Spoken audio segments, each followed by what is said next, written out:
Hi, friends. Thank you so much. We're back at the part two of Lauren Ellerman. I'm a plaintiff's nursing home abuse and neglect attorney, bit on long-term care facilities in Virginia. If you're listening to this, unfortunately, it means probably that a loved one has been a resident in a long-term care facility. Something bad has happened, and you're wondering whether or not you should call a lawyer. Unfortunately, there's not a lot a lawyer can do simply because your loved one has experienced bad medical care in a long-term care facility.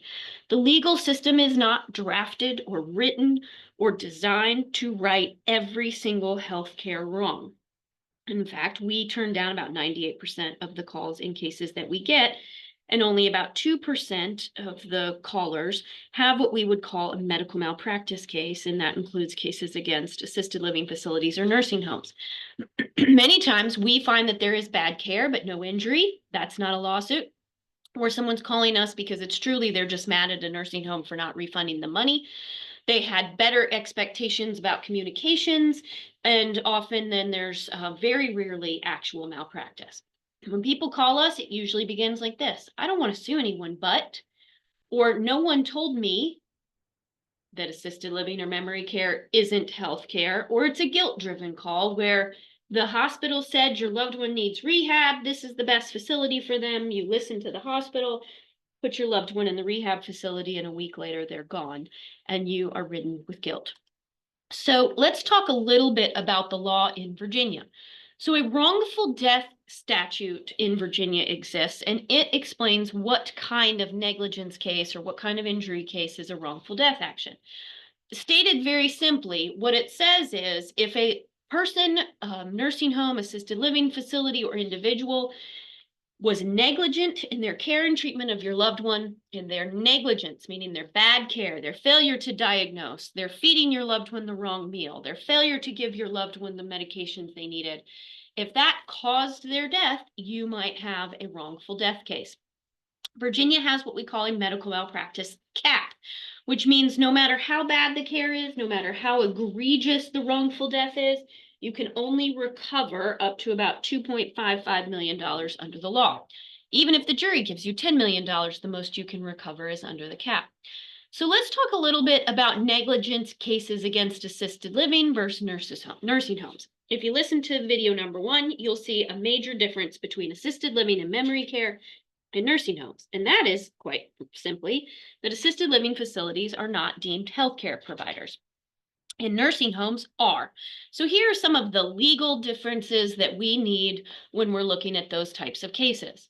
We've already talked about the types of cases that we can't help: no permanent injury. Maybe there's no loved one or close family member after the person has been the victim of bad medical care in a nursing home or bad care in an assisted living. Or the person has lived in the nursing home for so long that it's really difficult to determine which of the injuries is because of their pre-existing medical conditions and which of the injuries is related to the bad care. So these are cases that we cannot help the families. If there is no permanent injury, we have to pay Medicare and Medicaid back, usually thousands, if not hundreds of thousands of dollars. Or if the injury, thankfully, is so short-term that the cost of litigation exceeds what you would get from the case. Also, if there's no close family members, we don't usually accept those cases. Falls at assisted living facilities are very hard cases to win because, again, assisted living is not healthcare. So you'd have to prove that the facility was on notice, that your loved one had a fall risk, then that they undertook certain actions to prevent that fall risk, or that they should have. And when you're not a healthcare provider, that is unfortunately a high burden of proof.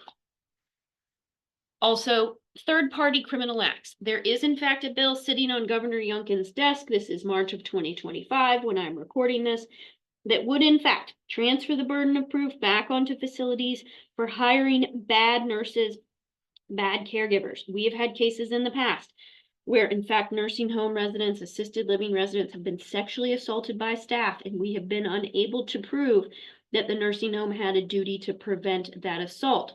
These are difficult cases. Thankfully, the law looks to be amended in the near future to help. Other reasons we decline cases: when you have a medical malpractice case and you have medical care related to that injury or that negligence, you have to pay Medicare, Medicaid, TRICARE back.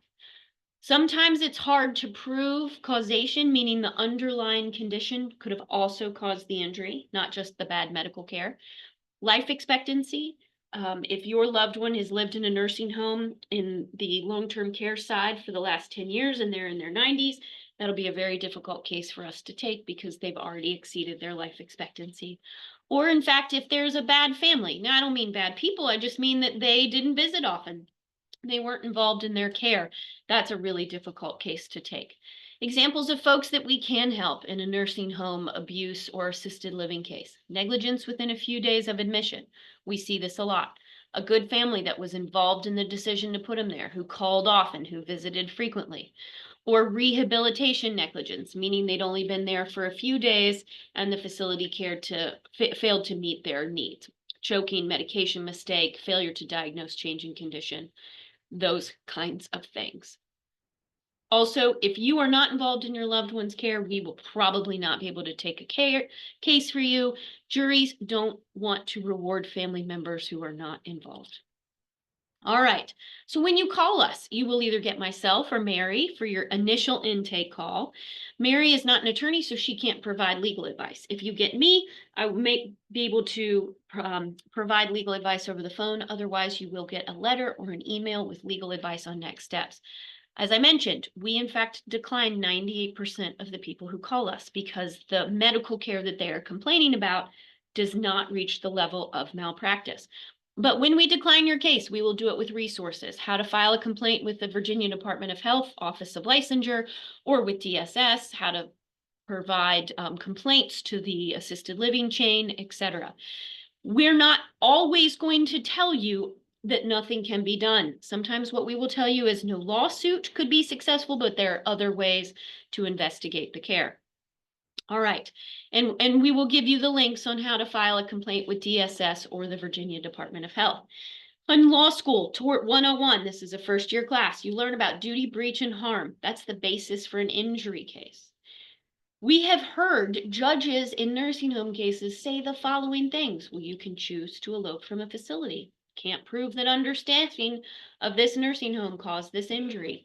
We've had experts show up on the other side and say that person didn't choke on that food. They just had a heart attack, happened to be at the exact same time they were eating. Treating physicians don't read all the records and they come to testify and the other side beats up on them. Also, sometimes the defense to these cases is to blame the family. So if you call us right away, we may advise that you send a Freedom of Information Act request for a 911 call. Get lots of information in 911 calls. Within 60 days of someone leaving the facility, we may revoke an arbitration agreement. If the person has passed away, we may advise you on how to get a qualification of administration with the court.